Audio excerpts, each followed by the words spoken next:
تاریخ ابن عساکر میں ہے کہ حضور صلی اللہ علیہ وآلہ وسلم سے 1000 سال پیشتر یمن کا بادشاہ طبع اول حمیری تھا۔ ایک مرتبہ وہ اپنی سلطنت کے دورے کو نکلا۔ 12,000 عالم اور حکیم اور 1,32,000 سوار اور 1,13,000 پیادہ اپنے ہمراہ لیے، اور اس شان سے نکلا کہ جہاں بھی پہنچتا اس کی شان و شوکت شاہی دیکھ کر مخلوق خدا چاروں طرف سے نظارے کو جمع ہو جاتی تھی۔ یہ بادشاہ جب دورہ کرتا ہوا مکہ معظمہ پہنچا تو اسے اہل مکہ سے کوئی اسے دیکھنے نہ آیا۔ بادشاہ حیران ہوا اور اپنے وزیر اعظم سے اس کی وجہ پوچھی تو اس نے بتایا کہ اس شہر میں ایک گھر ہے جسے بیت اللہ کہتے ہیں، اس کی اور اس کے خادموں کی جو یہاں کے باشندے ہیں تمام لوگ بے حد تعظیم کرتے ہیں، اور جتنا آپ کا لشکر ہے اس سے کہیں زیادہ دور اور نزدیک کے لوگ اس گھر کی زیارت کو آتے ہیں اور یہاں کے باشندوں کی خدمت کر کے چلے جاتے ہیں،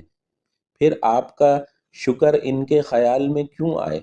یہ سن کر بادشاہ کو غصہ آیا اور قسم کھا کر کہنے لگا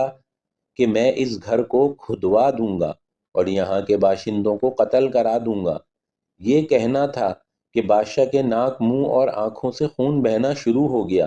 اور ایسا بدبودار مادہ بہنے لگا کہ اس کے پاس بیٹھنے کی بھی کسی کو طاقت نہ رہی۔ اس مرض کا علاج کیا گیا مگر افاقہ نہ ہوا۔ شام کے وقت بادشاہ کے ہمراہی علماء میں سے ایک عالم ربانی تشریف لائے اور نبض دیکھ کر فرمایا، مرض آسمانی ہے اور علاج زمین کا ہو رہا ہے۔ اے بادشاہ، آپ نے اگر کوئی بری نیت کی ہے تو فوراً اس سے توبہ کیجیے۔ بادشاہ نے دل ہی دل میں بیت اللہ شریف اور خدام کعبہ کے متعلق اپنے ارادے سے توبہ کی۔ توبہ کرتے ہی اس کا وہ خون اور مادہ بہنا بند ہو گیا، اور پھر صحت کی خوشی میں اس نے بیت اللہ شریف کو ریشمی غلاف چڑھایا اور شہر کے ہر باشندے کو 7 اشرفی اور 7 ریشمی جوڑے نظر کیے۔ پھر یہاں سے چل کر جب مدینہ منورہ پہنچا تو ہمراہی علماء نے جو کتب سماویہ کے عالم تھے وہاں کی مٹی کو سونگھا اور کنکریوں کو دیکھا، اور نبی آخری الزماں کی ہجرت گاہ کی جو علامتیں انہوں نے پڑھی تھیں ان کے مطابق اس سرزمین کو پایا، تو باہم عہد کر لیا کہ ہم یہاں ہی مر جائیں گے مگر اس زمین کو نہ چھوڑیں گے۔ اگر ہماری قسمت نے یاوری کی تو کبھی نہ کبھی جب نبی آخری الزماں صلی اللہ علیہ وآلہ وسلم یہاں تشریف لائیں گے انہیں بھی زیارت کا شرف حاصل ہو جائے گا، ورنہ ہماری قبروں پر تو ضرور ہی کبھی نہ کبھی ان کی جوتیوں کی مقدس خاک اڑ کر پڑ جائے گی جو ہماری نجات کے لیے کافی ہے۔ یہ سن کر بادشاہ نے ان عالموں کے واسطے 400 مکان بنوائے اور اس بڑے عالم ربانی کے مکان کے پاس حضور صلی اللہ علیہ وآلہ وسلم کی خاطر ایک 2 منزلہ مکان تیار کرایا اور وصیت کر دی کہ جب آپ تشریف لائیں تو یہ مکان آپ کی آرام گاہ ہوگی، اور ان 400 علماء کی کافی مالی امداد بھی کی اور کہا تم ہمیشہ یہیں رہو۔ پھر اس بڑے عالم ربانی کو ایک خط لکھ دیا اور کہا کہ میرا یہ خط اس نبی آخری الزماں صلی اللہ علیہ وآلہ وسلم کی خدمت اقدس میں پیش کر دینا، اور اگر زندگی بھر تمہیں حضور صلی اللہ علیہ وآلہ وسلم کی زیارت کا موقع نہ ملا تو اپنی اولاد کو وصیت کر دینا کہ نسلاً بعد نسل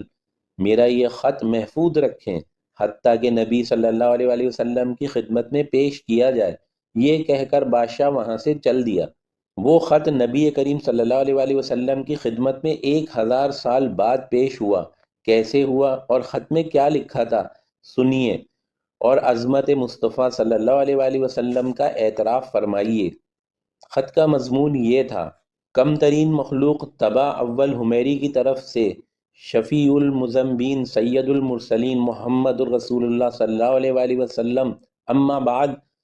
اے اللہ کے حبیب، میں آپ پر ایمان لاتا ہوں اور جو کتاب آپ پر نازل ہوگی اس پر بھی ایمان لاتا ہوں، اور میں آپ کے دین پر ہوں۔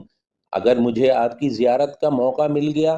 تو بہت اچھا و غنیمت، اور اگر میں آپ کی زیارت نہ کر سکا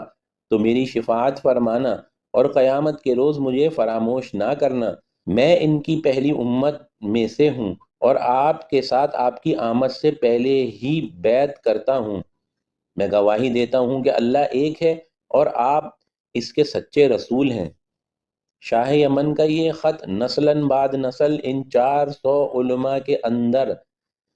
حرز جان کی حیثیت سے محفوظ چلا آیا، یہاں تک کہ 1000 سال کا عرصہ گزر گیا اور ان علماء کی اولاد اس کثرت سے بڑھی کہ مدینے کی آبادی میں کئی گنا اضافہ ہو گیا۔ اور یہ خط دوست بدست مع وصیت کے اس بڑے عالم ربانی کی اولاد میں سے حضرت ابو ایوب انصاری رضی اللہ تعالیٰ عنہ کے پاس پہنچا، اور آپ نے وہ خط اپنے غلام میں خاص ابو لیلہ کی تحویل میں رکھا۔ اور جب حضور صلی اللہ علیہ وآلہ وسلم مکہ معظمہ سے ہجرت فرما کر مدینہ منورہ پہنچے اور مدینہ منورہ کی الوداعی گھاٹی سنیات کی گھاٹیوں سے آپ کی اونٹنی نمودار ہوئی، اور مدینے کے خوش نصیب لوگ محبوب خدا کا استقبال کرنے کو جوق در جوق آ رہے تھے، اور کوئی اپنے مکانوں کو سجا رہا تھا تو کوئی گلیوں اور سڑکوں کو صاف کر رہا تھا، کوئی دعوت کا انتظام کر رہا تھا، اور سب یہی اصرار کر رہے تھے کہ حضور صلی اللہ علیہ وآلہ وسلم میرے گھر تشریف فرما ہوں۔ حضور صلی اللہ علیہ وآلہ وسلم نے فرمایا کہ میری اونٹنی کی نکیل چھوڑ دو، جس گھر میں یہ ٹھہرے گی اور بیٹھ جائے گی وہی میری قیام گاہ ہوگی۔ چنانچہ وہ 2 منزلہ مکان شاہ یمن طبع نے حضور صلی اللہ علیہ وسلم کی خاطر بنوایا تھا، وہ اس وقت حضرت ابو ایوب انصاری رضی اللہ تعالیٰ عنہ کی تحویل میں تھا۔ اسی میں حضور صلی اللہ علیہ وآلہ وسلم کی اونٹنی جا کر ٹھہر گئی۔ لوگوں نے ابو لیلہ کو بھیجا کہ جاؤ حضور کو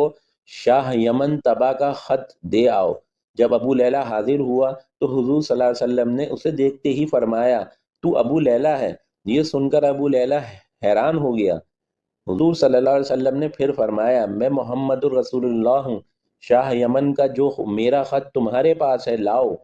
وہ مجھے دو۔ چنانچہ ابو لیلہ نے وہ خط دیا اور حضور صلی اللہ علیہ وسلم نے پڑھ کر فرمایا، صالح بھائی طبع کو آفرین و شابش ہے۔